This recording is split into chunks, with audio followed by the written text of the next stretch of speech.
ang bagong James Santos' Channel.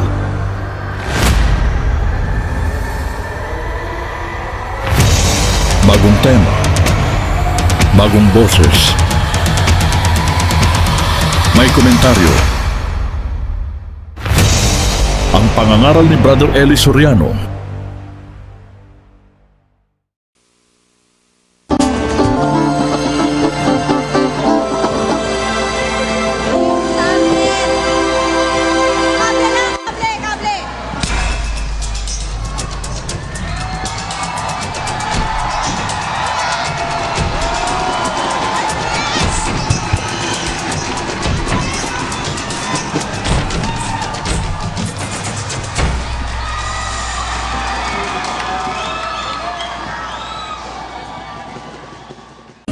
Ang paniwala ng mga Hudyo, bahay ng Diyos yun eh. Kaya doon niya sila sinusumbatan sa kanilang paniniwala. Naniniwala sila, bahay ng Diyos yun. Ba't yung ginagawang bahay kalakal? O, ngayon, para rin yung sinabi ni Kristo. Naniniwala sila na ayaw nilang maniwala si Kristo na si Kristo yung Diyos. Ang paniwala nila si Kristo yung tao. Sinumbatan niya ang mga Hudyo. Bakit nyo ko ngayon pinagsisikapan patay na taong sa inyo yung nagsasaysay ng katotohanan? Tao na ako kung tao, may karapatan ba kayong pumatay ng tao? Yun na ibig sabihin ni Kristo eh. Ganon din naman yung sinabi niya dun sa Juan. Na bakit nyo ginagawang bahay kalakal itong bahay ng aking ama? Dahil yun ang paniwala ng mga Hudyo. Pero ang paliwanag ng mga apostol na otoridad ng bagong tipan, ang Diyos ang wika, hindi tumatahan sa templong ginawa ng kamay. Actually, ang templong ipinakikilala ni San Pablo yung iglesia. Sa 3:16 ng unang Korinto, basa kapatid Dawid. Hindi ba ganinyo nalalaman Na kayo'y templo ng Diyos at ang Espiritu ng Diyos ay nananahan sa kita inyo? nyo, saan nananahan ng Espiritu ng Diyos ayon kay Pablo? Sa iglesia, yung mga tao na sumasampalataya, hindi nyo ba ikaalam na kayo'y templo ng Diyos at ang Espiritu ng Diyos ay tumatahan sa inyo? Ang paniwala naman ni Bularan and Company, ang Espiritu ng Diyos tumatahan doon sa kapilya nilang gawa sa simento at kahoy. O edi, magkalaban sila ni Pablo. Yan ang maliwanag niya, Kabularan, di ba? Yan ang maliwanag na maliwanag. Hindi totoo yung aral nyo na ang Espiritu ng Diyos tumatahan sa templong ginawa nyo ng mga kamay nyo. O, ang sabi ni Pablo, ang Espiritu ng Diyos tumatahan sa templo ng Diyos at ang templo ng Diyos ay ang iglesia o ang mga lingkod ng Diyos na gumagawa ng kanyang kalooban. Yan ang nasa 3:16 hanggang 17 pa ng Korinto. Kapag nawili, tuloy mo. Kung gibain ng sinuman ang templo ng Diyos, siya'y igigiba ng Diyos, sapagkat ang templo ng Diyos ay banal At na ang templong ito ay kayo. Ang templong ng Diyos ay banal, ang templong ito ay kayo. Yan ang ating masasabi dyan, kapatid na rin. Ako raw, kapatid na Josel, nung sabihin ko, nung inilalagay nila yung salita sa bibig natin, na sabi ko raw maraming tunay na Diyos, ano? Nagalit daw ako, sinabi niya. Ako raw nagwawala at naghuhurumentado. Pero hindi naman natin itinatanggi na talagang nagagalit ako noon eh. Ano? Pero hindi ako naghuhurumentado, kapatid na Diyos. Hindi tayo naghuhurumentado at hindi tayo nang aaglahi. Sinasabi lang natin sa kanila yung dapat para sa kanila. Na dun sa ginagawa nila yung paglalagay ng salita sa ating bibig, na hindi naman natin sinabi, ay panggagago sa kapwa-tao yun eh. Kagaguhan yun eh, di ba? Opo. Naatangan mo kami ng isang bagay na hindi naman namin sinabi. Tapos, ako raw yata ulyanin na dahil sinabi ko raw, hindi ko raw natatanda. Tapos, nung iparinig, katunayan ngang wala akong ganun sinabi, nung iparinig, yung taong kausap ko, hindi naman sila. Ano? At question and answer namin nung tao na kausap ko, hindi sila yun eh. At wala akong sinabing direktoro na ganon. Tinuturoan ko yung tao ng mga sequence ng mga maaari nilang isagot at na maaari namang itanong. Kapatid na Joseph. Tama po yan. Although, we will treat this matter lately. Kasi kailangan maiparinig natin yan eh.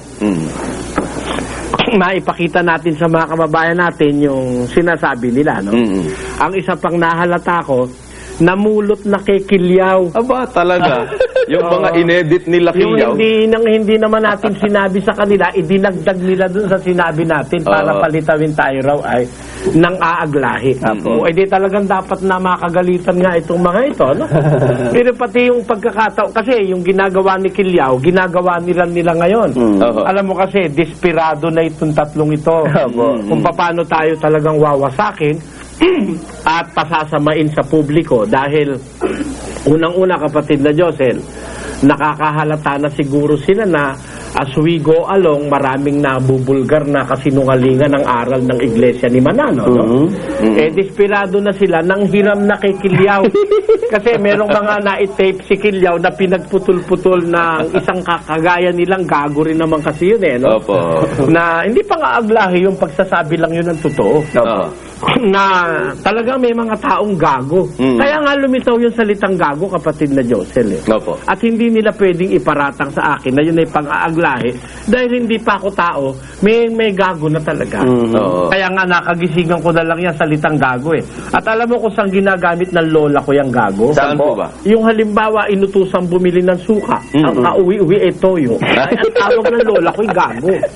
Talaga namang ano naman nga kaya itatawag nila sa pinabili ng suka ang inuwi ay toyo.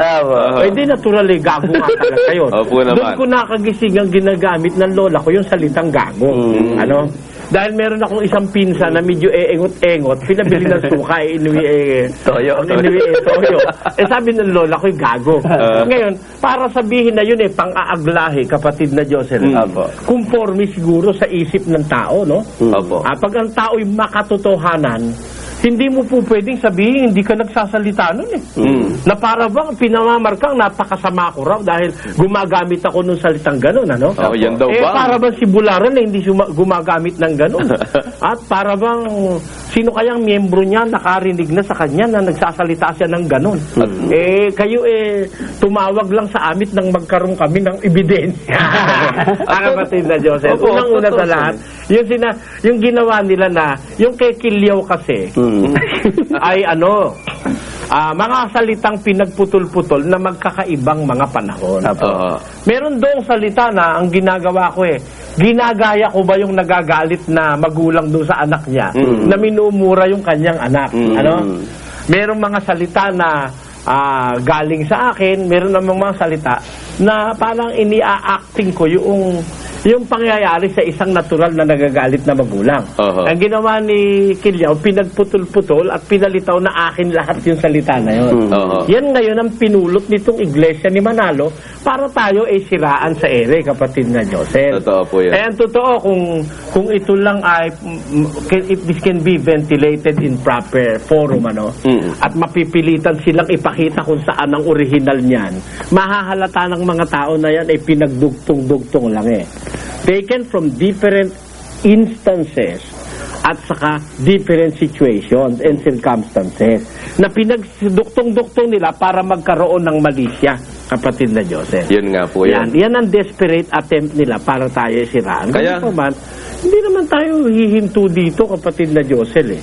Sa tulong at awa at kalooban ng Diyos, sasagutin natin ang kanilang ginagawa na yan. Pero there is due time for that. Ngayon, hindi natin kaya agad dahil we have to replay, we have to play back, we have to research para makita natin yung mga dating pangyayari, di ba, kapatid na Joseph? Ganun nga. Although, yung mga bagay na po pwede natin ngayon sagutin sasagutin natin.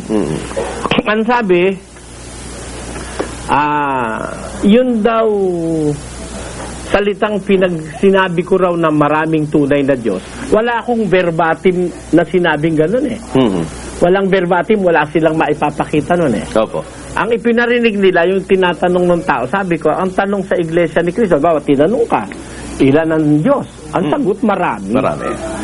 Ilan ba yung Ama, yung makapangyarihan sa lahat? Ang sagot, isa. At tinanong, ilan ba yung anak? Isa rin. Nabugtong na anak, Tapos, kung itanong ka ko, ilan ang Diyos? Marami ang sagot doon. Pag tinanong sa'yo, yung bang marami na yon mga tunay? ang sagot ng sumunod ay ang dialogue na sa abot ng aking natatandaan mga tunay. Yun. Pero wala akong verbatim na sinabing maraming tunay na Diyos. Opo. At karugtong naman po, Brother Eli, nung ano na yun yung pahayag nyo na yun, mismo doon sa ipinlay nilang tape, inihalimbawa nyo nga po doon yung si Moises ginawang Diyos kay Faraon Oo. Matanong si Moises ba tunay na Diyos kay Faraon o Diyos-Diyusan ni Faraon? Oo, ganun po yun. Ganun po doon sa logic na yun, para rin doon sa sinabi nilang, ang sabi ko raw, yung Emmanuel may pakpak. Lately kasi na pinag-aralan ko, oo kako. Nung bandang huli naman, isa naman pinakita nila sa ibang pagkakataon. Hindi. Pinutol nila. Pinutol nila. Magkaibang sitwasyon na hindi nila binigyan ng fair treatment yung tape. Sana, wag nilang putulin para maintindihan ng tao. Ba't ako sumagot ng hindi? At yan ay ating ipakikita kung loloobin sa ibang mga pagkakataon. Ganyan ang ginagawa nila. Natuto na nila ng stroke nung kagaya nilang gago na si Kilyang. Natuto na sila ng stroke na para tayo mapasama, malagyan ng malisya ang kaisipan ng mga nakikinig at nagsusuri, ay pinagpuputol-putol ang mga tapes. Hindi totoong magkakasama yon sa isang instansya, kapatid na Diyos. Opo. Kaya puntahan natin yung pinag-uusapan na yon na yung tunay na Diyos at saka yung Diyos, kapatid na Diyos. Kasi kaysa sa ating sundan lahat yung kanilang sinabi, mas pakikinabangan ng mga kababayan natin na maintindihan yung evolusyon ng aral ng Iglesia ni Cristo ni Ginoong Manalo. Ipaki-prepare mo lang kay kapatid na Mel yung sinabi nila ngayon na kung kukunin ko raw sa biological process daw sa may bandang huli yan sa kalabaw ibig daw sabihin pagka ang kalabaw ay dumarami, pag nanganganak dumarami ang kalabaw, lalabas daw pagka may nagkakaanak ang Diyos, dumarami ang Diyos. Ayun yung party na yun at sabi raw nila ay yun daw ay kinopya natin kay Armstrong. Paratang lang naman yan. Binasa nila yung kay Armstrong. Yun, ano mo lang yun, napakalaking kamalian daw. Pagkatapos basahin yung kay Armstrong, napakalaking kamalian daw ng ating paniniwala. Kay Armstrong kay Armstrong yung binasa nila. Tapos, napakababang uri daw ng aral natin, kapatid na Josel, no? At kung ang ilalagay daw sa biological process, sino raw ba naman yung babaeng kalabaw? Para dumami yung offspring ng kalabaw. Pakinote mo lang, kapatid na Josel, yan, Ayun, mailagay lang, maipakita sa TV, sino raw yung babaeng kalabaw? Wala pala siyang alam na babaeng kalabaw, kapatid na Josel. Patutunayan natin, mamaya, meron. O ngayon, at saka, hindi raw maaari na kung ano ang likas na kalagayan ng Diyos ay siya ring maging likas na kalagayan ng kanyang mga anak. Yun, sinabi ni Cabularo. Yan ay ating sasagutin ngayon. Umpisahan natin, kapatid na Mel, paki-prepare mo yan, and kami lang ay mag-uumpisa sa pagtalakay ng nasa Biblia. Pero bago po natin puntahan ng Biblia, puntahan po natin ang paniniwala ni Bularan. Ewan ko kung kaalib na siya sa iglesia ni Manalo ng mga panahong ito, kapatid na Josel. Ewan ko kung kaalib na siya. Itong babasahin kong pasugo, ang paniniwala ng iglesia ni Cristo na nag-evolve. Nag-evolve? Nag-evolve. Ibig sabihin, nag-evolve. Nawala ito bandang huli. Nag-extinct Nag-umpisa na ang evolution ng kanilang aral, makikita mo it exists in the first place, pero bandang huli naging extinct. Nagbago sila. Ito'y nasa pasugo, issue noong November 1939 sa pahina 31 o 31. Ang sabi nila sa sagot nila sa isa nilang kaaway noon, ewan ko kung sino itong kaaway nila noon na sinasagot nila sa pahayag nilang ito, no? Ito yata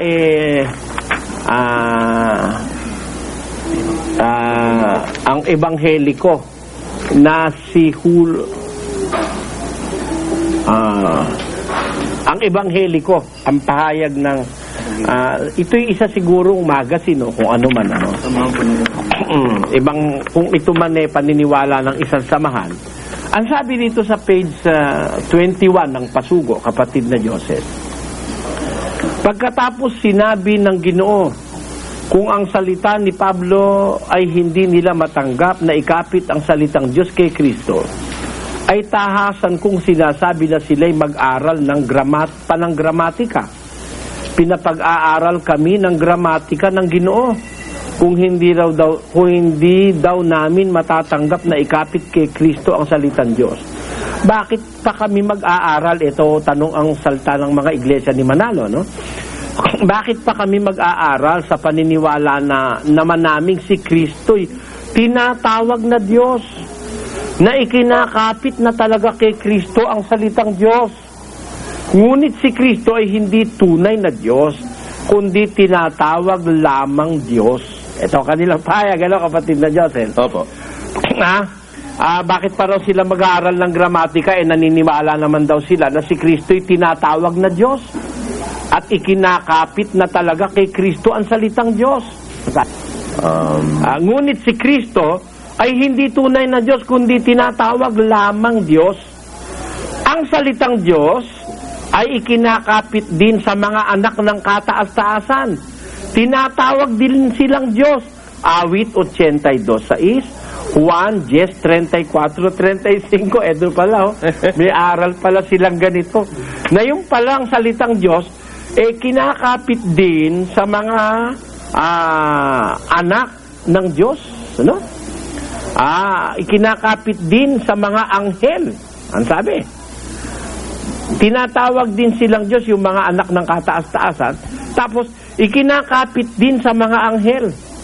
Mapapansin mo ang talatang ginamit dito na tinatawag din daw na Diyos yung mga anak ng kataas-taasan, kapatid na Joseph. Doon sa 82:6 ng awit at Juan 10:34-35. Ito ang kanilang ginamit na talata na ito'y dati nilang paniniwala, kapatid na Joseph. At pasugo po talaga yung Brother Eli. Oo, hindi natin to iniaatang sa kanila. Opo. Ang pasugong ito, kapatid, na nakakuha ako ng kopya nito kay Javier, yung matandang ministro ng Iglesia ni Manalo. Yung ano na nga pangalan ng maliit na tao na yon? Si Mantoni Javier. Ayun, na ngayon yata ay nasa Baptist na. Oo.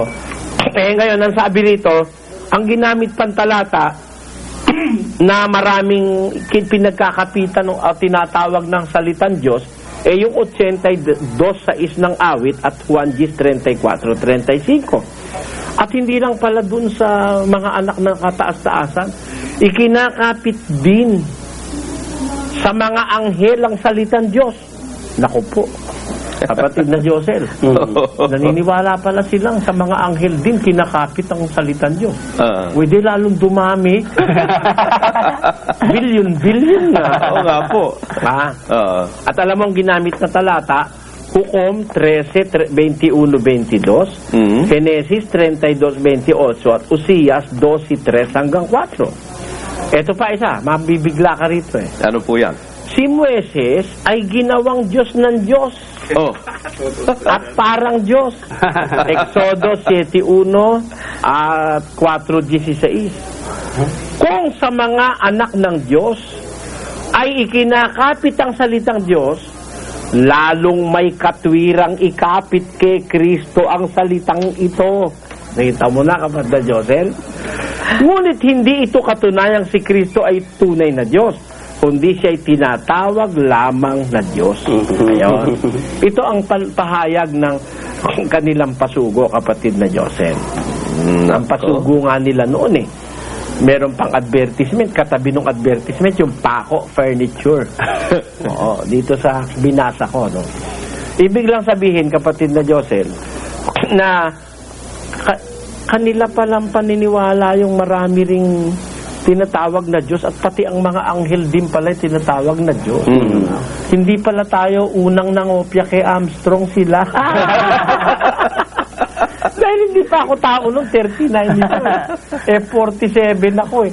Kung kung kopyahan ang pinag-uusapan, kayo para original naman tarayang mamamukha. Kapatid na Diyos. Pero, ang kanilang paninindigan, tinatawag lang daw na Diyos. Pero hindi naman daw talaga tunay na Diyos si Kristo. Talagang hindi sila papayag. Pero meron akong, yung tawag doon, mayroon akong tawag dito, yung imnaryo Na?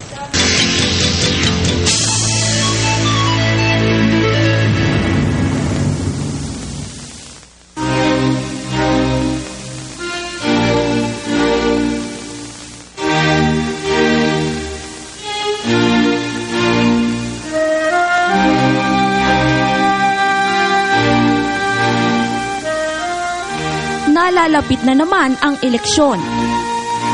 Ilang buwan na lamang ang nalalabi ay magiging abala na naman ang sambayan ng Pilipino sa pagpili ng mga kandidatong nararapat iluklok upang manungkulan sa gobyerno. Lagi na nating nasasaksihan sa mga panahong ito ang pangangampanya ng mga politiko upang makahaltak ng kanilang mga potential voters. At karaniwan ng senaryo ang paglapit sa iba't ibang grupo ng relihiyon. Taon-taon na lamang ay hindi nawawala ng palitan ng mga opinyon at kuro-kuro kung dapat nga bang makialam ang grupo ng mga relihiyon sa pagboto ng kanilang mga miyembro. At rinding-rindi na rin ang publiko kung dapat nga bang diktahan ang kanilang pagboto ng mga religious leaders. Sa mga panahong ito'y palasak ang mga katagang one voice, one vote, kung saan ipinatutupad ng maraming iglesia ang pag-eendorso ng mga kandidatong nararapat nilang suportahan. At sa kabilang banda ay binabanggit din kung sino ang hindi dapat nila iboto.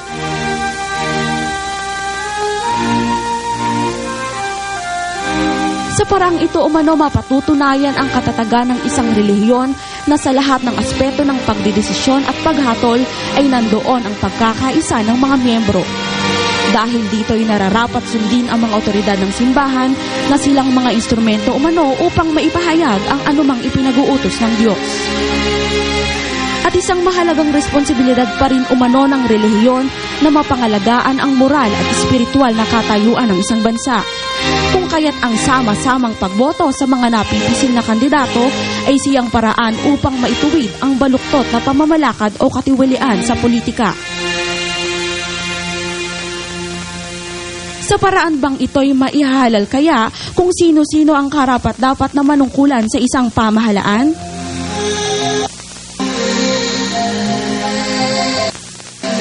Dapat nga bang magkaisa sa pagboto ang mga Kristiyano?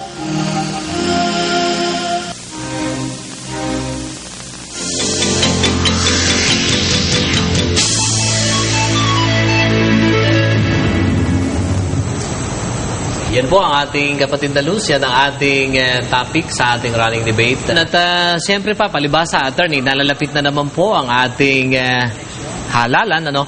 Mas maganda nga siguro na ating pag-aralan kung itong mga iba't ibang grupo ng pananampalataya po ay nagkakaroon ng tinatawag nilang manok, kumbaga sa pagpili. Ito ba'y bibliko o ito'y parang lumalabas na kapritsyo lamang ng iilan? Attorney. Alam mo, Brad Danny, that is one factor, no?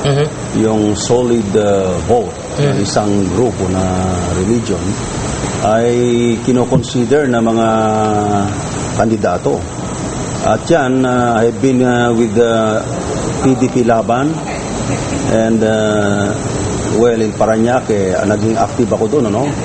Sa ganyan na paraan, talagang mayroon at talagang sinusuyo ng mga kandidato, yung mga religious leaders na yan, religious group. Talagang yan isang consideration na tinitingnan ng mga political planners ng isang kandidato, mga supporters. Kaya yan that is a reality. Na kuminsan, in between elections o kaya during election time, yan hindi aminin ng mga politiko pero ginagawa nila. Ayun.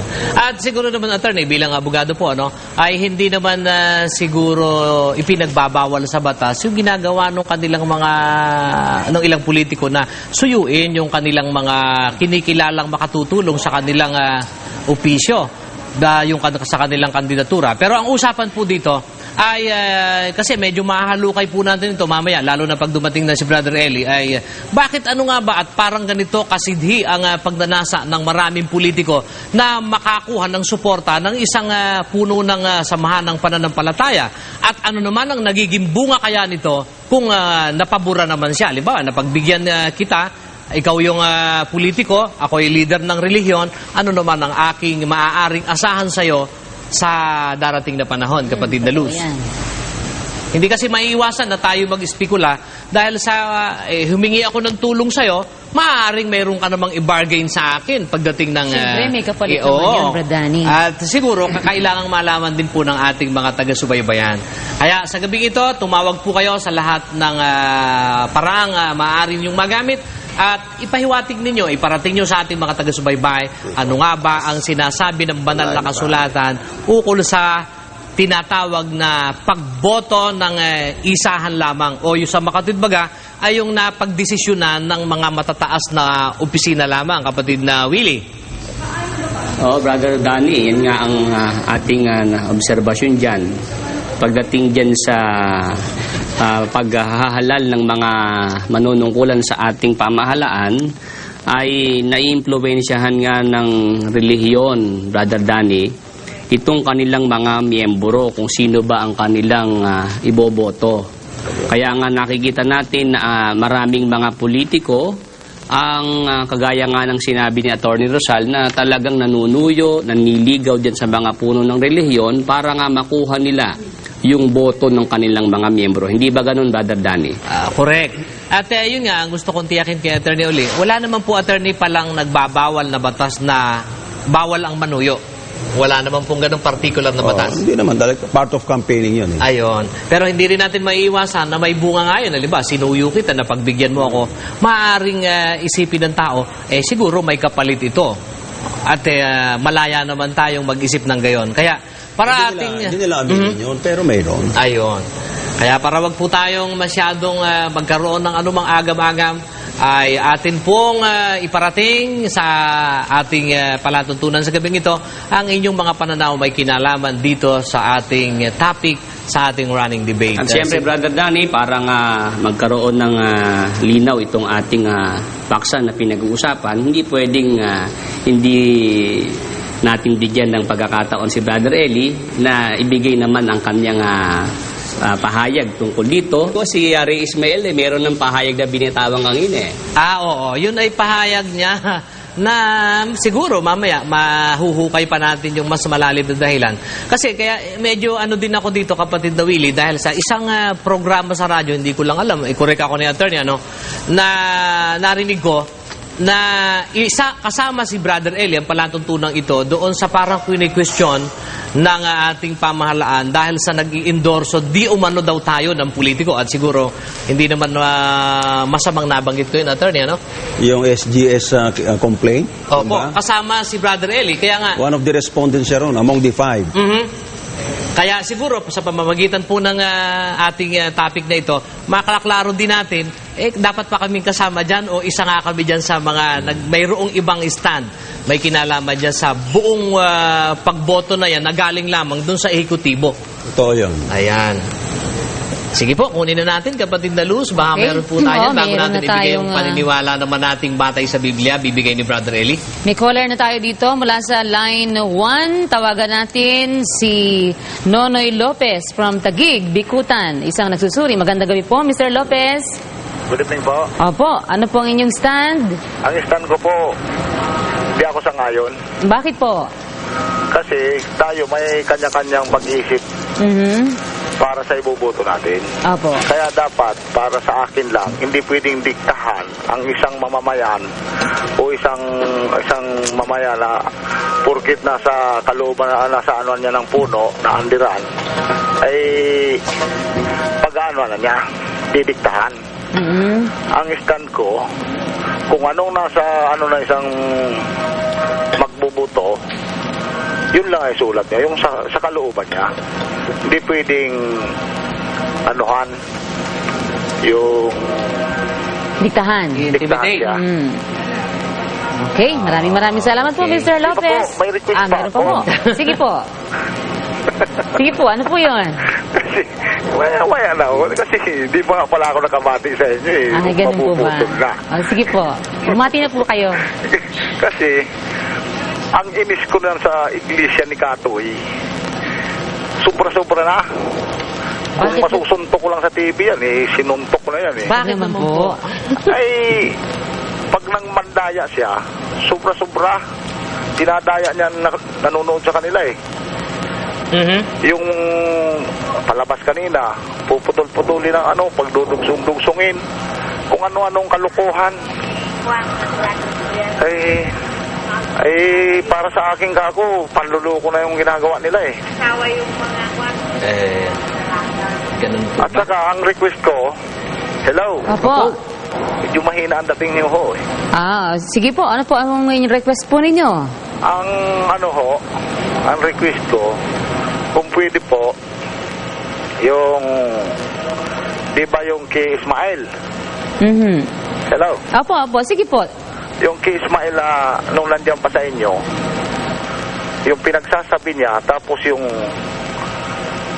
sinasagot din nung kabila, dapat yung pagdugsong-dugsunginan nyo, yun ang ipalabas nyo sa programa nyo. Parang maganda eh. Yung di ba sasalita si Ismael noon, tapos sasagutin doon yung kabila. Siya rin ho ang sasagot. Na masama si Ismael. Ayun, tinanggap ulit nila. Yun ang maganda sana.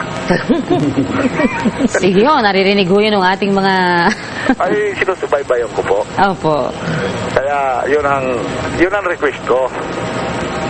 Sige at po. saka, lang, yung kung pwede lang, para sa inyo, lahat yan.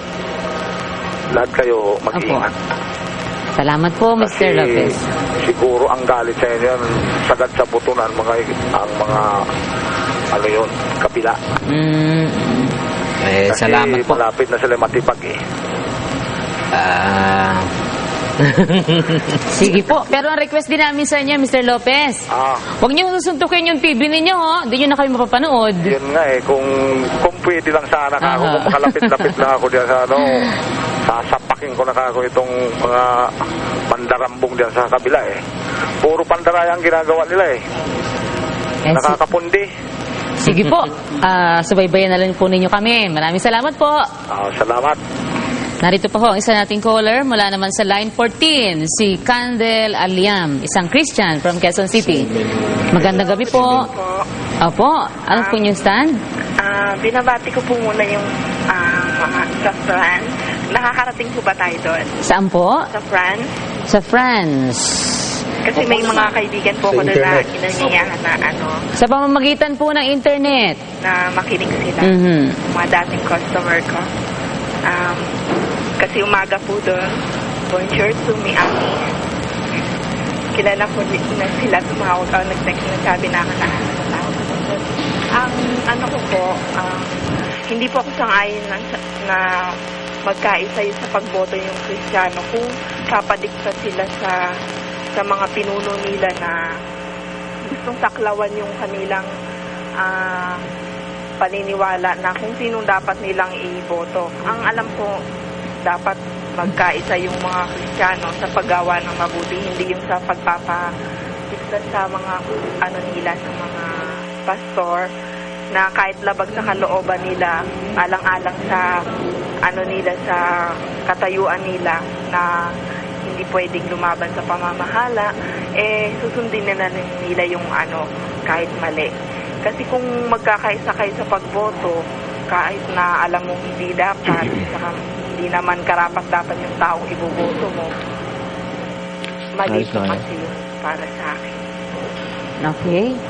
Sige po. Maraming salamat po. Pero po ba dyan? Wala na to. Bago natin ibigay po yung ating mga natanong naman sa labas ng ating himpilan. Kapatid na rin, ano masasabi mo?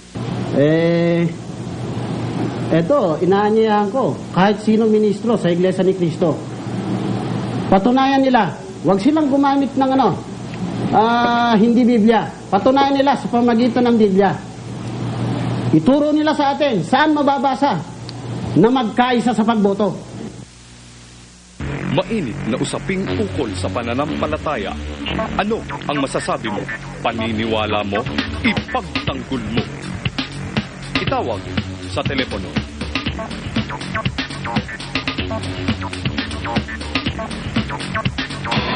Ayon sa Biblia, dapat bang magkaisa sa pagboto ang mga Kristiyano? Oo naman, dapat. Siyempre para mapili talagang maglilingkod ng tapat sa bayan natin. Hindi dapat. Kasi meron tayong sariling karapatan na bumoto kahit sino ang ating Wag tayong, kumbaga sa isang tao, sa isang namumuno ng mga religious na bigla tayong susunod. Kung sino lang sabihin nila, doon tayo. Napakasagwa naman sa isang demokrasyang bayan na pilitin ng isang kanyang namumuno para siya iboto. Ayon sa Biblia, dapat bang magkaisa sa pagboto ang mga Kristiyano? Isnek na kami. Okay, balik tayo. Yan, nagpahayag sila ng kanilang mga paniniwala. Yung isa, oo daw, dahil sa para daw mapiling mabuti. Pero parang ako may question doon pero mamaya po. Kasi kung ang pipili ay yung nasa diliman at ako na may taga-apalit, paano niya natiyak na yun ay talagang karapat-dapat attorney? Medyo may question doon. Pero magkagayon pa man ay may dahilan sila Sabi naman ng isa, hindi, parang di ba ang bawat isa ay mayroong dapat kanya-kanya tayong karapatan. Opo, na yun naman yata nasa provision ng batas. The right of suffrage. Opo. Yun nga, kaya hindi nga kaya nasasagasaan yung iyong karapatan sa ang iyong iboboto ay nanggagaling na ang desisyon doon sa mas pinakamataas ang katungkulan. Yun po. Sige, at ibigay natin ito, kapatid na Luz, at siguro ay pakinggan naman natin ang kanilang mga ibig iparating. Isunod natin si Mr. Oliver Rico, mula naman sa Quiapo, isang ex-born again, line 12. Hello. Magandang gabi po, Mr. Rico. Magandang gabi rin po. Opo. Ano po ang inyong stand? Mabuti rin po. Hindi po ako sangayon sa sinasabi po sa inyong isang ayon sa Biblia, dapat bang magkaisa sa pagboto ang mga Kristiyano? Hindi po ako naniniwala doon. Bakit po? Kasi po may kasabihan po tayo na kailangan may kanya-kanya tayong sa sariling pananaw kung sinong dapat na karapat-dapat na iboto. At alam din po natin na kapag ang isang tao pinagkaisahan ng marami, mayroong hindi lahat yun ay nagiging kumpleto sa kanya. So, yun po ang inyong sagot. Hindi kayo sang-ayon. Okay. Maraming salamat po. Mula sa line 4, si Mira Sanchez, isang Katoliko mula po sa Cavite. Magandang gabi po, Miss. Magandang gabi po. Opo. Ay, hindi ako sang-ayon dyan. Bakit po? Kasi, di ba sinabi nga ng ating Panginoon Diyos na tayo binigyan ng free will. So, bakit pagkakaisahan? Sino magbibigta? Oo. Di ba? Oo, sige po. Maraming salamat po. Sunod na po si Nonoy Salazar, line 1, mula sa Santa Mesa, isang Katoliko. Magandang gabi po, Mr. Salazar. Hello. Oho, ano pong inyong stand? Hindi ko sangayon. Bakit po? Kasi binigyan ako tayo ng kalayaan para pumili ng gusto natin. Binigyan ako tayo ng karapatang pumili ng batas natin. Para mapili natin yung dapat nating piliin. Ayun lang ako masasabi. Ayaw pa rin. Ayaw pa rin. Sang-ayon. Hindi pa rin sang-ayon. Yun ho, tawagan pa natin isa pa, Brad Danny. Pwede ba isa? Ihabol natin yan. Justin Carino, line 13, from Quezon City, isang Christian. Justin Carino, magandang gabi po. Magandang gabi po. Opo, ano pong inyong stand? Hindi po ako sangayon po. Bakit po? Una po sa lahat, ang example ko na lang po ang Iglesia ni Manalo. Kasi po, ganito yun Sila ho, Ang gagawin ho kasi nila, at ang nakalagay po pala sa pasugo nila, itakwil ang mga paring Katoliko at Protestante. Pero pag sa dating po sa eleksyon, nagkakaisa ho sila sa pamamagitan ng survey para iboto yung Katolikong kandidato na malakas na tipong yun. Pinagkakaisa nilang iboto po nila. At at ang masama ho rito, pag may hindi ho sumunod sa membro nila, ay tinitiwalag ho nila. Ang kalalabasan ho nun, mas pinipili pa ho nila yung Katoliko, yung Katoliko o yung na ayon ho sa kanila, ayon ho sa demonyo po yun. So, ang tendency ho nun, mas tinakwili, kumbaga, tiniwalag nila yung membro nila dahil sa hindi pagsunod sa gusto nila, at ang kalabasan ho nun, mas pinili ho nila yung demonyo kaysa doon sa Kristiyanong kapwa nila. Yun ang palalabasan ho. Okay. Magaling ang inyong analysis. Huwag ko kayo mag-alala, hindi naman ako kasi Kristiyano yun eh. Magkakamag-anak po sila siguro. Magkagayon pa man, mayroon pa ba dyan, kapatid na Wala na dito. Sige po, at ibigay pa naman natin yung ilan pa nating mga taga-subaybay na natanong natin sa labas. Sige po, meron ba tayo dyan, Brad Mel? Kapatid na rin, ano masasabi mo? Eto, inaanyayahan ko, kahit sino ministro sa Iglesia ni Cristo, patunayan nila, wag silang gumamit ng hindi Biblia. Patunayan nila sa pamagitan ng Biblia. Ituro nila sa atin, saan mababasa na magkaisa sa pagboto. Mainit na usaping ukol sa pananampalataya. Ano ang masasabi mo? Paniniwala mo? Ipagtanggol mo. Itawag sa telepono.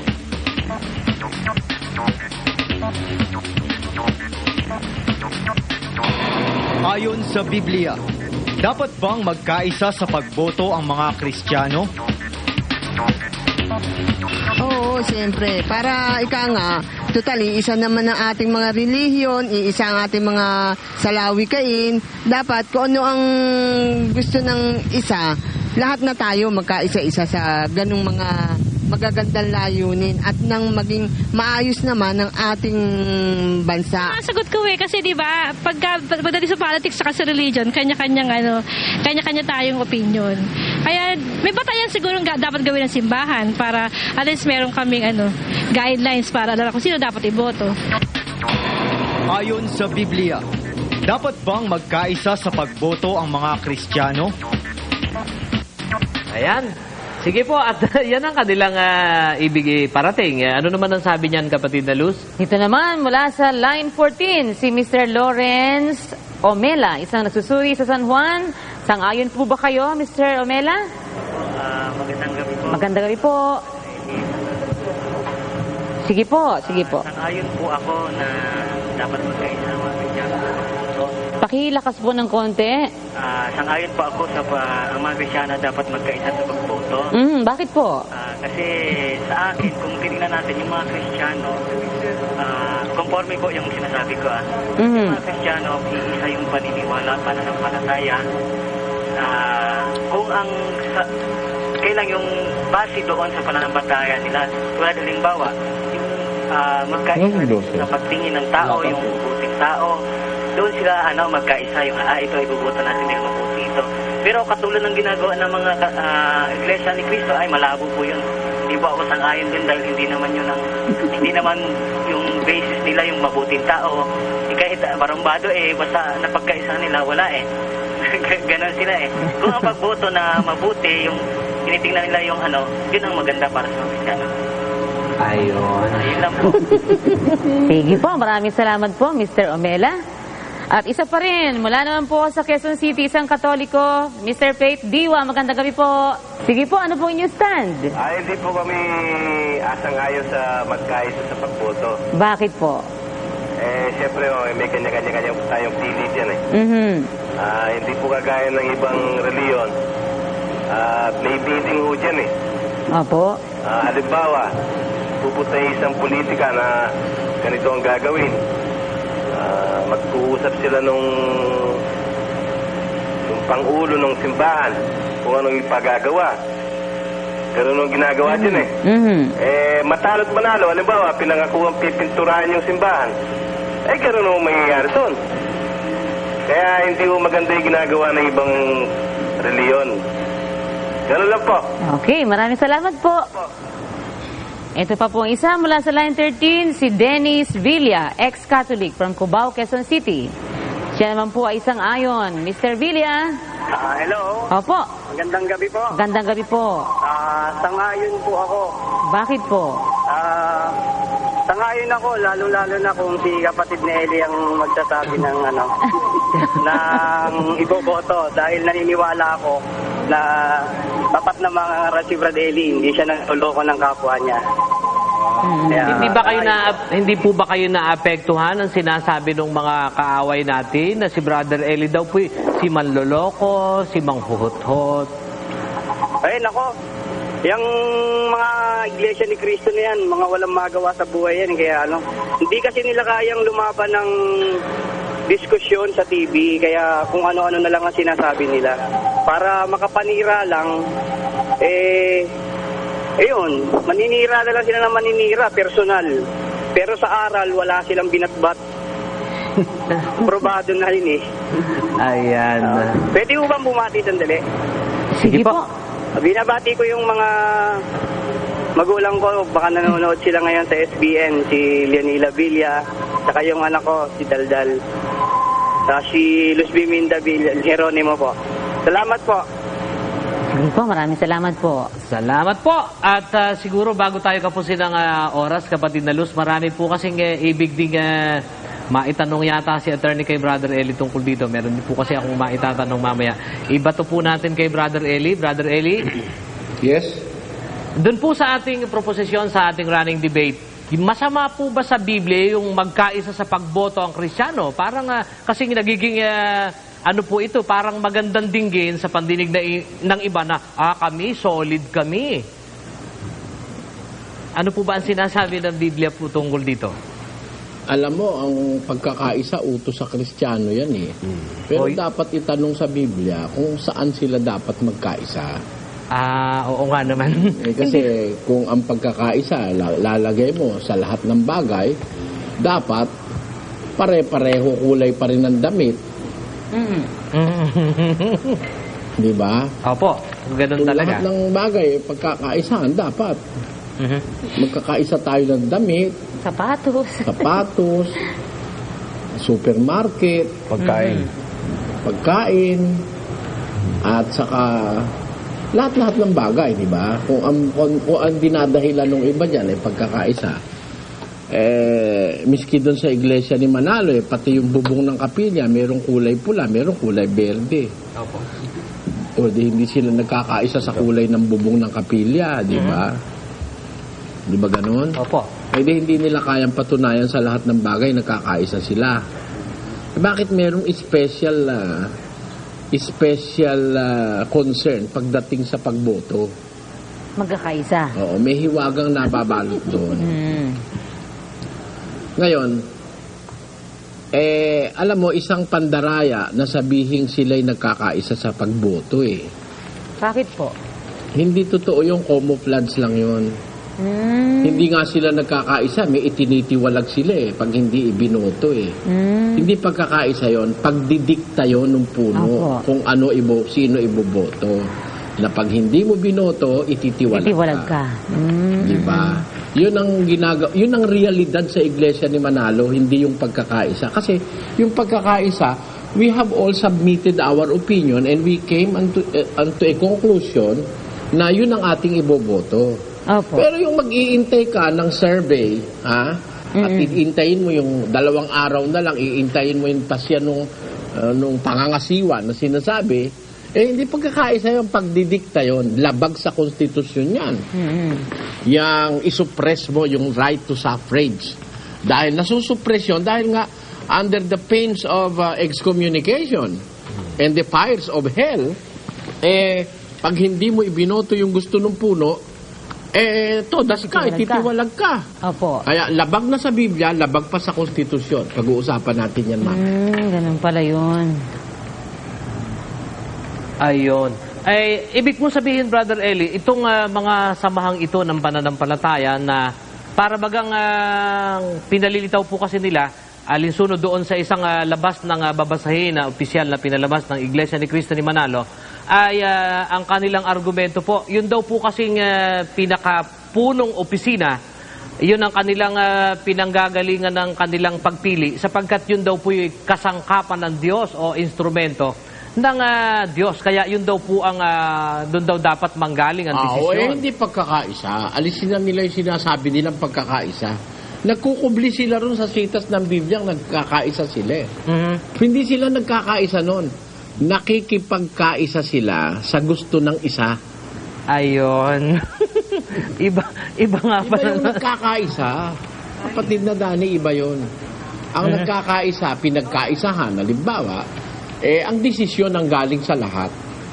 Nagkaisa. At walang matitiwalang pagka pinagkaisahan.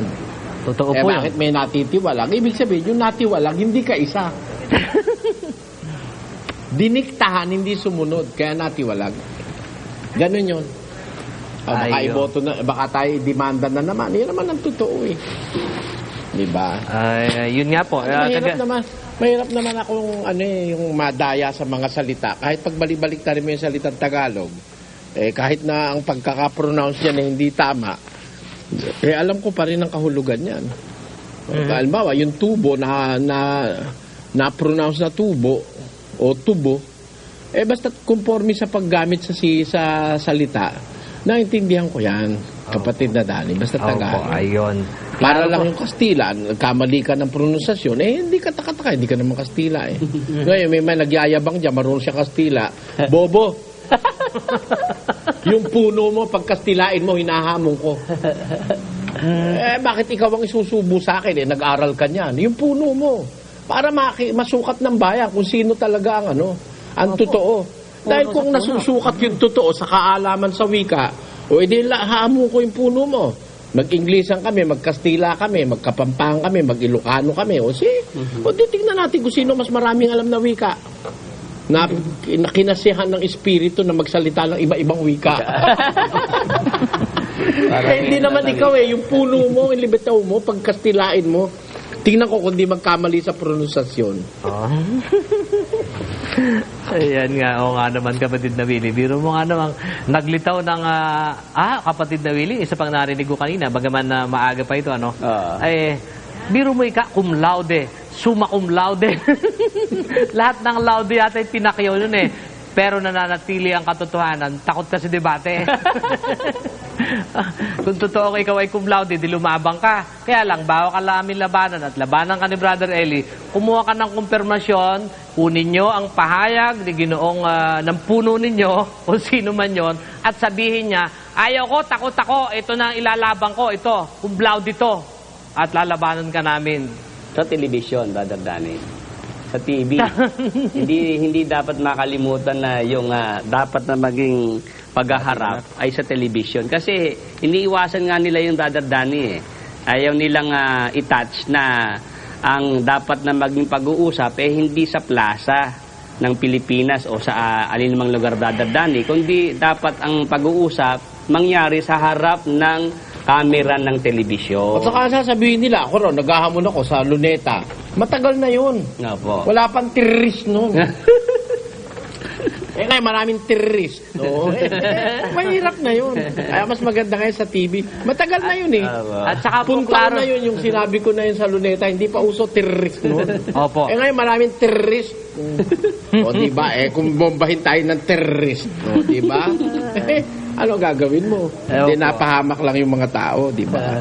At saka po kung sabi nyo, Brother Eli, doon, mga leader, ang ating leader at pastor ng iba't ibang samahan. Ito namang ito, hindi naman ito pastor.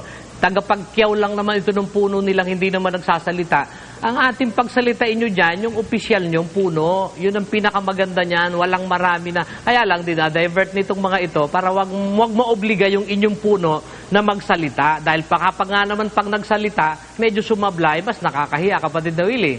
Kasi nga, Brother Danny, hindi naman kagaya ba ni Brother Eli na palagi nating naihaharap sa publiko, Brother Danny. Eh, yung kanila talagang nakatago lang yan kahit kailan pa man, Brother Danny. Hindi nga lumalabas yan eh. Pwede ba naman gano'n na ang puno'y nakatago at ang umaarangkada itong mga ministro? Hindi ba kagaya natin, kung tayo may nakikitang nakikipagbaka, nandyan sa unahan natin ay si Brother Eli.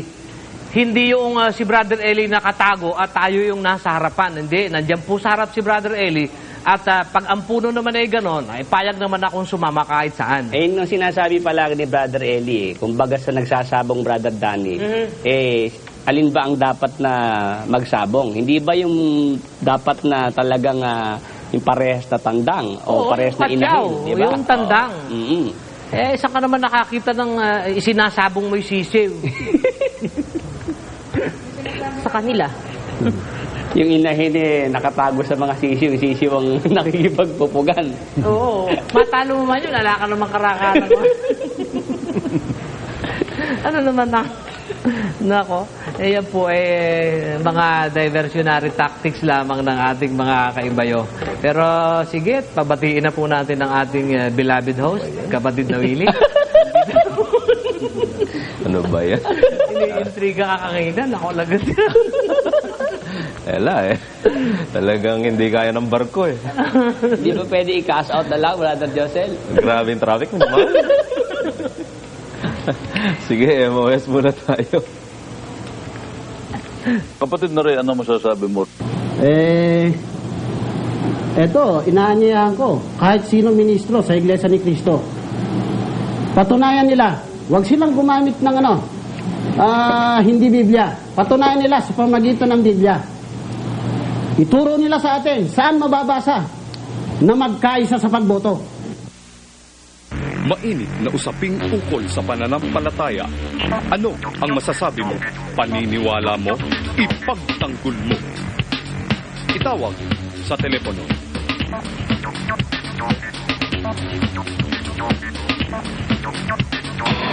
Ayon sa Biblia, dapat bang magkaisa sa pagboto ang mga Kristiyano? Depende rin. Kasi kung halimbawa ko ang may pagkakaisa kayo, halimbawa kung ang napili naman maayos, bakit hindi? Hindi, kasi kahit na ba Christian, pipiliin mo yung nararapat na kandidato. No? So, each person is entitled to his own opinion. Ayon sa Biblia, dapat bang magkaisa sa pagboto ang mga Kristiyano? Dapat ba o hindi? Yung kaninang naririnig ko yung sinasabi mo kanina kasi, Brad Danny, kay attorney, wala namang labag sa batas ng tao, attorney, na yung mga politiko, manuyo dun sa mga pastor ng relihiyon. It's part of campaigning. Walang labag. Pero yung kayang ginagawa naman ng mga puno ng relihiyon, attorney, kung batas naman ng tao, yung ba hindi ba naman labag? Kasi ang ginagawa po nila is dinidiktahan na nila. Pero ang term na ginagamit nila is magkaisa tayo. Ang problema is hindi nasusunod yung true essence na ganon. Marami dyan nagdidikta. Kaya nga may sample ballot. Coercion yun eh. Coercion. At yun ay election offense. Kaya lang alam mo anak, ay sino magiging witness mo. Kaanib din nila yun. Unless na meron siyang tapang, yung kaanib na yon na isuplong yung ginawa sa kanya at idemanda. Mga election offense yun. Gusto mo basahin ko? Meron po ba niyan sa batas ng tao? Sa Omnibus Election Code of the Philippines, Batas Pambansa 881. Nakalagay dito, Brad Josel, sa Article 22, Section 261, Prohibited Acts, small letter D, coercion of subordinates. Any public officer or any officer of any public or private corporation or association or any head, superior, or administrator of any religious organization or any employer or land owner who coerces or intimidates or compels or in any manner influence directly or indirectly any of his subordinates, all members, parishioners, etc., to to aid, campaign, or vote for or against any candidate or any aspirant for the nomination or selection of candidates. Sa nomination pa lang, bawal na eh. Ito rin, sa number 2, nakalagay ito, any religious organization on pain of separation, excommunication, about a parishioner to aid, campaign, or vote for any or against candidate or any aspirant for the nomination or selection of candidates. Election offense yan. At penalize yan under 264. Not less than 1 year, but not more than 6 years, at hindi pwedeng i-probate yan sa probation. Oh, pero kung wala pong... Penalize, attorney? Opo. Ba't ang dapat ma-penalize yan? Election offense yun eh. Ang problema, pinag-aralan ko ng papunta ko rito, ay wala pa akong nabasa sa Supreme Court report annotated, Brad Daly, na naparusahan yan. Kasi ang problema dyan, lack of witness. Hindi. Paano maparusahan? Takot ang politiko doon. Totoo yun. Sinabi ni Brother Eli. Wala eh. Ganda sana yung batas eh. Oh, at saka yung yung in essence, yung sa compulsion na yon, kasi sinasabi, ito yung boto mo. Hindi nalaman na. Wala na secrecy. Under Article 5 of the Philippine Constitution, suffrage, Section 2, the Congress shall provide a system for securing the secrecy and sanctity of the ballot, as well as a system for absentee voting for qualified Filipinos abroad. Nangyari na yun. Pero yung secrecy and sanctity, na-violate na yan eh. Ito yung boto natin. O, di alam mo na. Ayun. Wala na secrecy. No more sanctity. Yun. Pero paano... Siguro dahil sa wala lang pong nagdidemanda, attorney. Pero kung sasabihin walang witness, marami eh. In fact, may mga natitiwalag dahil hindi sinunod yung gusto ng puno na iboto yung kandidatong gusto ng leader ng relihiyon. Kaya nga po marami namang witness. Pero siguro, pagdating sa korte ng tao, wala lamang nagsasampa ng demanda. Wala nga. Hindi naman siguro masyadong bagong bagay yan. At saka hindi kubli, kapatid na Josel. Ang isang halimbawa nga, yung si Ginoong Almeda at saka si Ginoong Villanueva ng JIL. Talagang bukod dun sa kanilang nag-endorse sila ng hayag-hayagan sa telebisyon, talagang nag-decree pa nga sila ng kanilang victory. Paano ngayon paano ko? Yun ba may opensa, attorney? Kung yung ganong sistema, talagang nakita mo sa TV, talagang sinabi niyang ito na ang magiging pangulo ng bansa at deklarado ko nang ito'y mananalo. Sabihin niya, kasi nangangampanya rin kami, parang right namin yun. Pero in essence, kung talagang mayroon talagang courage yung COMELEC, pwede nilang isuplong yan, demanda yan, at amo ang husgado o magpasya. Kung yun talagang election offense yan. Wala na silang political will. Yung bang declaring ay katulad na rin ng campaigning, attorney? Oo nga, ganun na rin. At saka talagang kung mapatunayan mo na talaga yun, kino-coerce niya. Talagang coercion, moral coercion na yun, yung ginagawa nila Wala lang, naku, makahirap na magsalita yun. Walang bilog yung mga tao yan walang tapang. Kasi parang lumilitaw ito after na ideklara ni Ginoong Almeda at saka ni Ginoong Villanueva na si Jody B ang susunod na Pangulo ng Bansa, kapatid na Josel. Tapos para bang hihilutin mo ngayon na yun ay kampanya lang. Parang mahirap paniwala. Na-ideklara mo na yun ang susunod na Pangulo, pero siguro naman mayroon namang Brandani, yan it works both ways. Yung kandidato, alam naman niya may violation, bakit ginagawa nga niya yun? Ayan, katakawan ng power. Ayun ang delikado. Yung ano na yon, yung politiko na yon na may pinoproteksyonan na unang nakagawa ng paglabag sa batas, yun ang gagawa ng batas, attorney. Ayun na nga. Kaya nga wala silang political will. Sila'y talagang walang moral scruples na tawag natin sa English. Yung mga taong yan, gagawin na nila lahat ng bagay para manalo lang sila at sila rin ang nakaupo. Pagkatapos noon, alam mo ba itong pagka nakumbik ka rito? Aba, hindi ka pwedeng ipardon ng presidente kung walang recommendation ng COMELEC. Walang probation. Kunyari pa nakalagay yun doon. Ikaw ba naman, halimbawa presidente ka, ikaw yung didecree na ikaw ang gawin ng taong yun na nakademanda, ano gagawin mo? May naalala ko, Brandani, din sa sinasabi ni attorney. Yung leader ng relihiyon na nagdikta ron sa kanyang mga mga miyembro para bumoto sa isang partikular na politiko, na itong leader ng relihiyon na ito nakipag-negotiate sa isang politiko, parehas na may diferensya eh. Labag yung ginawa ng leader ng pananampalataya, labag din yung ginawa ng politiko. Tingnan mo, natatandaan nyo, attorney, may kaso po na... Vicious cycle na yan. Meron pong kaso na isinampa, natatandaan ko, nitong mga nakaraan, na yung leader ng pananampalataya nagbenta ng boto, tagpa 5 pesos per head. Brad Danny. Hindi ko lang matandaan kung parting Visayas or Mindanao. Basta dyan sa ano na yan. Ngayon, ang question kasi is, pinangakuan siya ng ganito karaming boto, 5 pesos per vote.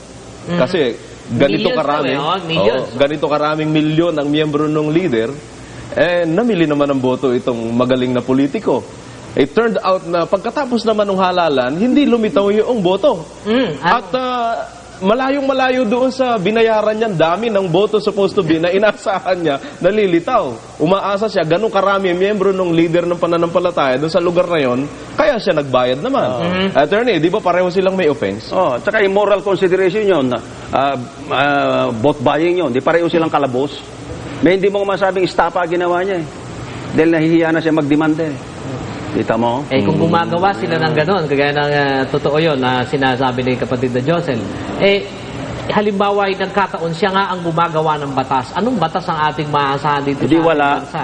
Wala. Si Brother Willie siguro. Anong society na matino na magagawa mo nga? Born out of immoral consideration? Wala. Bulok. Di ba? Danny? Opo. Yun ang input mo. Di bulok ang produkto. Di ba? Ayan. At yan, talagang yan, katakawan ng mga politiko, ng mga trapo, maski anong bagay gagawin nila para maging, makapangyarihan sila. Maupo dun sa poder. Natural. Na siya sinasamantala naman ng mga leader ng pananampalataya. Alam mo kung yan to serve the people ka lang? Ay, maraming hindi kakandidato, Brad Josel. Kung hindi pagkakakwartahan, pagka nakaupo na eh. Wala, maraming hindi kakandidato, siyempre. Kung pure service, marami. Hindi tatama rin. Maraming provecho eh. I could talk with authority sa amin sa Parañaque. Alam ko lahat yan. Kanya, 3 terms na yung isang doon. Wala namang ginawa. Pero yumaman. Nakita mo, maraming, wala pa ako nakitang politiko hindi yumaman eh. Brad Josel. Kita mo. Dati mahirap. Mga luxury cars eh. Ayan nga. Meron. Pero ang masakit Attorney, meron ako nakitang politiko, hindi yumaman. Exceptional po yun. It should be the general, pero exceptional po yun. Sino po, Brother Eli? Si Attorney Sagisag. Sa bagay nga. Opo.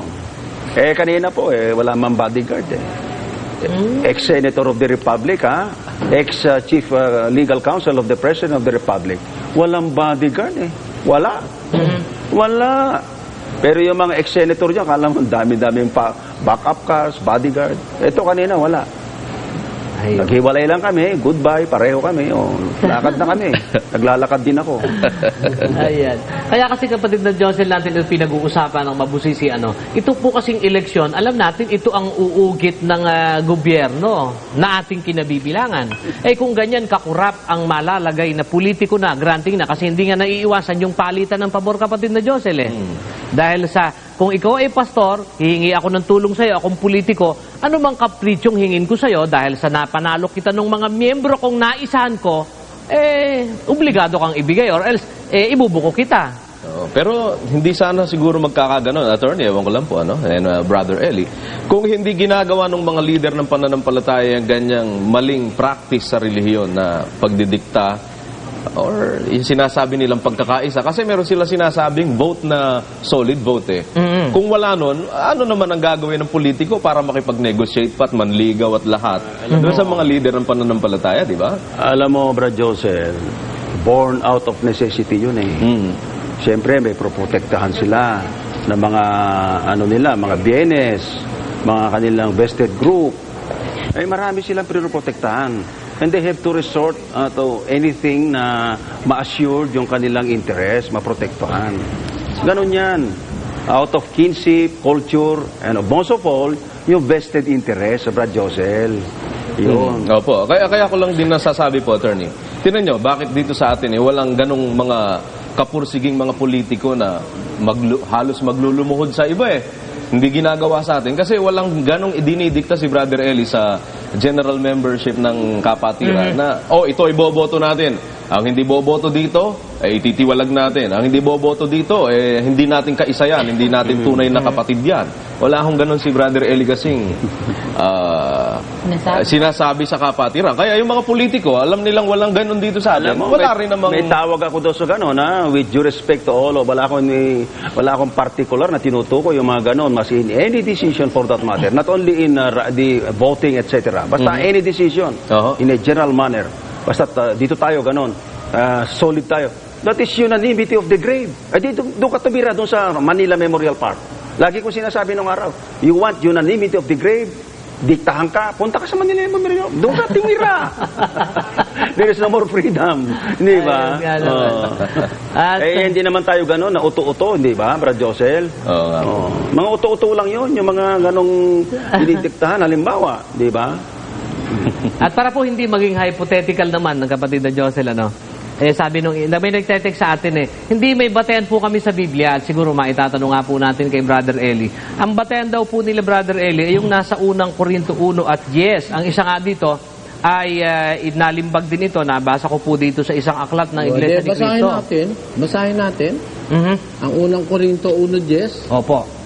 I beseech you, brethren, by the name of our Lord Jesus Christ, that you all speak the same thing, and that there be no divisions among you, but that ye be perfectly joined together in the same mind and in the same judgment.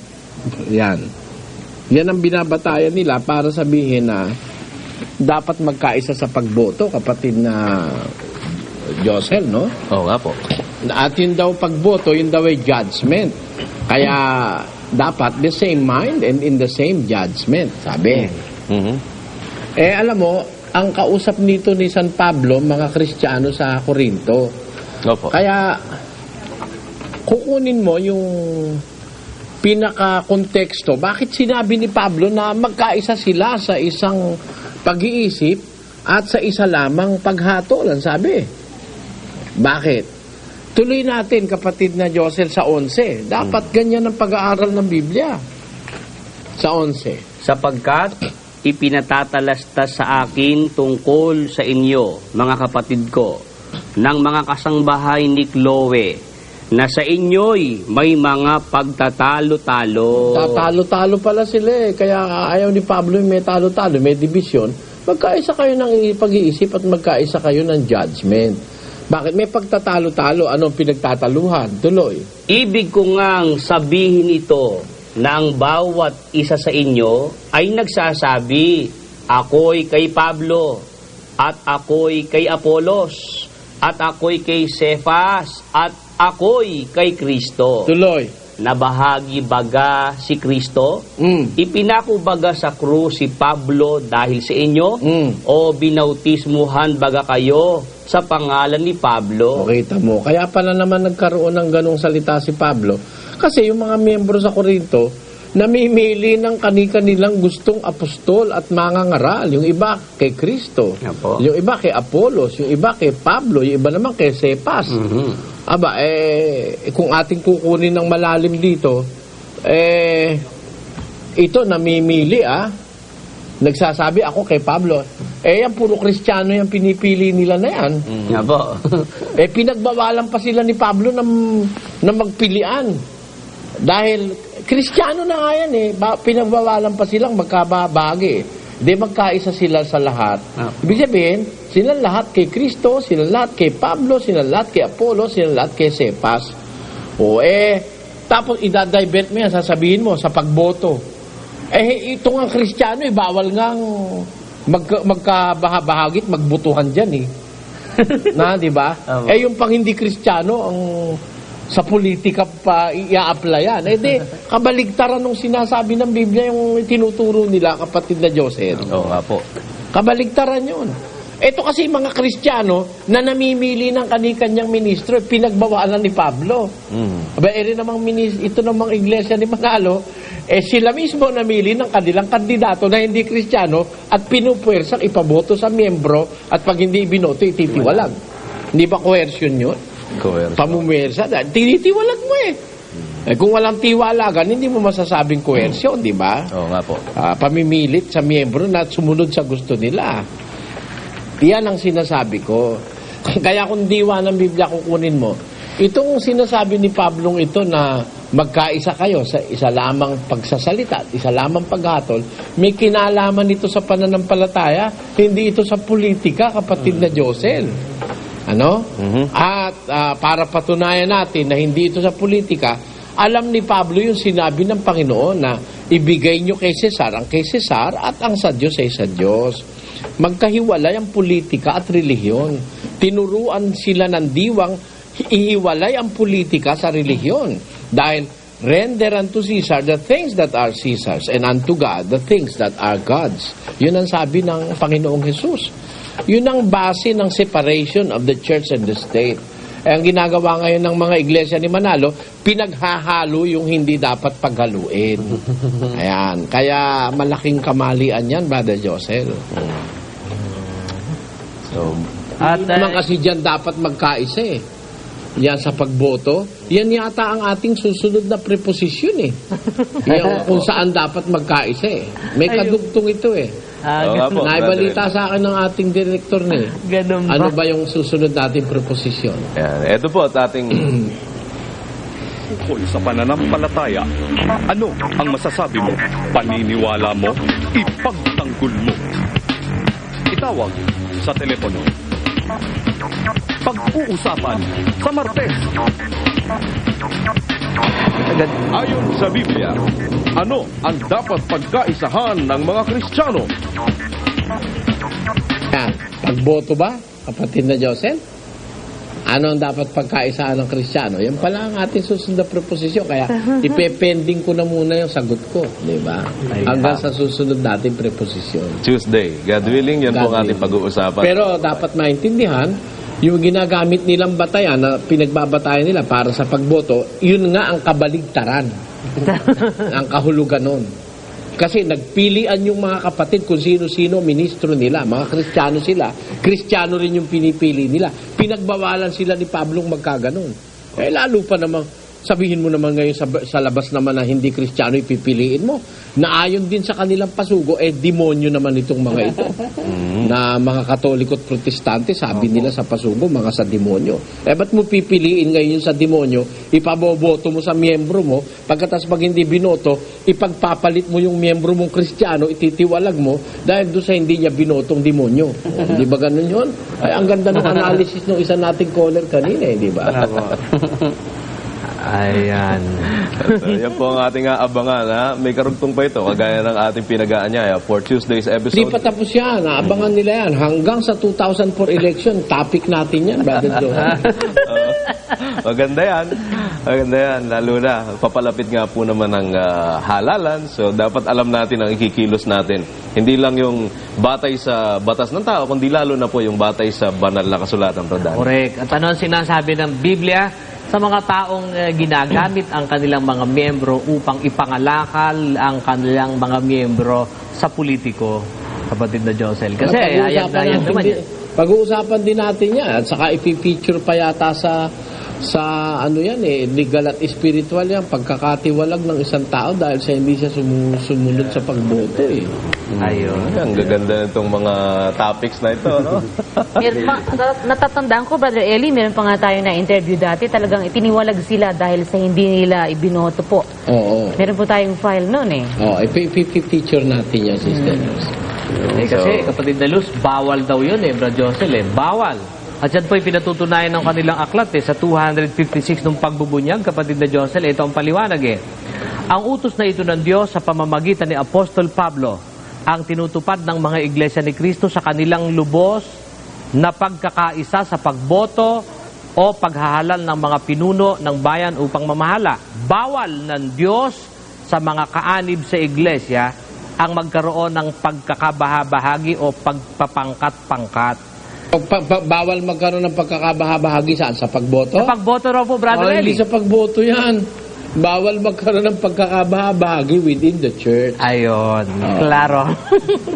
Ang pabagat po ng aking binasang artikulo ay kung bakit bumoboto ang mga Iglesia ni Cristo pagdating ng halalan sa mga pinunong bayan. Yan po ang pagbubunyag na isang opisyal na aklat ng Iglesia ni Cristo ni Manalo. Ayan, Iwanan muna natin yan. Tuloy tayo sa next segment of our program. Okay, please. At kung nagustuhan ninyo ang napanood ninyong video, please like, subscribe, share, and comment. At maraming salamat sa mga sumusuporta sa pamamagitan ng GCash. At marami pa kayong mapapanood na hindi pa na-upload sa internet. Maraming salamat sa panonood.